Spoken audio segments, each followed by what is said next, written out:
السلام عليكم، معكم نور. النهاردة هنعمل مع بعض الفراخ المحشية. انا هعملها بحشوة مختلفة كده عن الفراخ المحشية التقليدية اللي احنا بنعملها. تعالوا شوفوا معايا الطريقة. انا جبت حلة سخنتها وحطيت فيها معلقة سمنة كبيرة اتوصي كده بالسمنة، ويا لو تكون بقى سمنة بلدي بجد هتدي الطعم في حتة تانية خالص.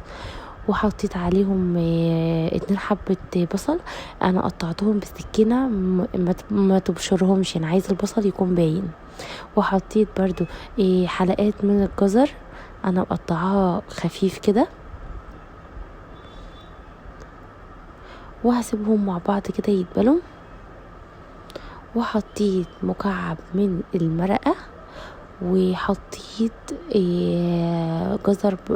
جزر مكعبات وبسلة، وهقلبهم مع بعض كده.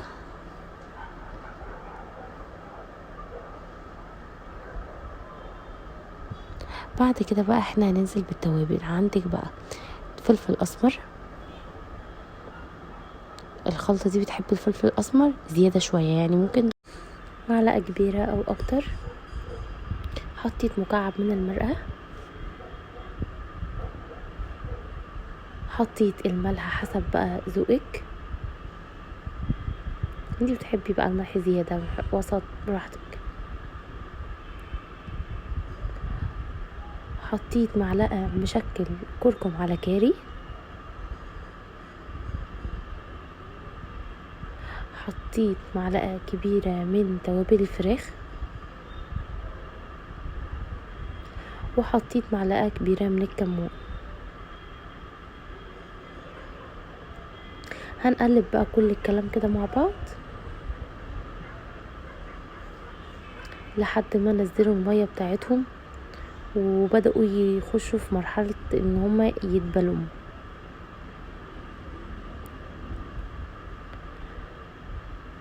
هنزل بقى دلوقتي بالرز اهو، نزلت كله بالرز. ده رز ابيض مغسول،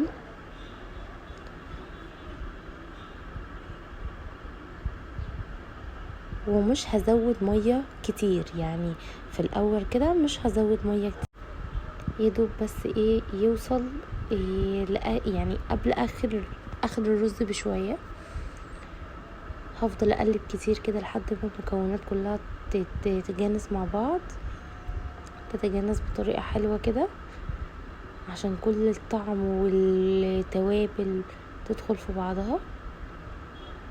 هسيبها بس تاخد مع بعض كده دقيقتين واقوم مطلعاهم. طبعا مش هسوي الرز لان الرز ده يستوي مع الفراخ. دي فراخ صغيره اللي هي الشموط الصغيره خالص، متبلاها بصل مبشور، ومتبل بفلفل اسمر وكمون وملح. وحطيت تبلتها، وانا على فكره متبلها من امبارح، يعني من قبلها بيوم، بحيث ان التتبيله دي وسايباها في التلاجة، بحيث ان التتبيله تدخل تحت الجلد وتدخل في العظم، تدي الطعم للفرخه حاجه تانية. وبعد كده هاخد الرز، هو يا دوبك زي ما قلت لكم دقيقتين على النار وشلته. وبقيه الرز زودته ميه وكملت خليه يكمل سواء، بحيث ان انا اعملها فرشه تحت الفراخ. هحط الرز وابدا كده ازقه قوي كده عشان يدخل جوه باي حاجه كده عندك تدخليه عشان يوصل لزورها وكده. وما تحشيش الفرخه قوي، افتكري ان الرز ما استواش، يعني لما يستوي طبعا حجمه بيتضاعف. وهيجي كده من الحته اللي هي الفتحه تحت دي هدخل رجل،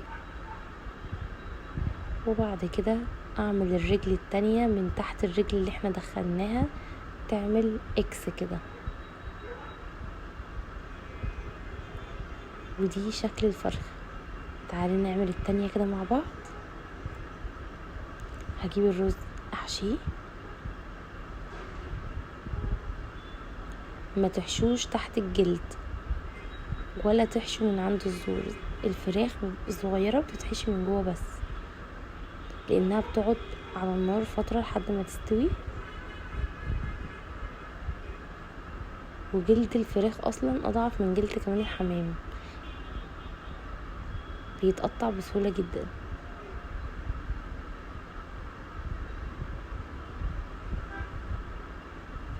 هحشي كده كويس وادخل لجوه، واقوم جايبه الرجل دي حطاها هنا، ما تملوش قوي، حاطه دي كده. شايفين المنظر اهو، زقي هتطلع. وهعمل التانية حرف الاكس برضو.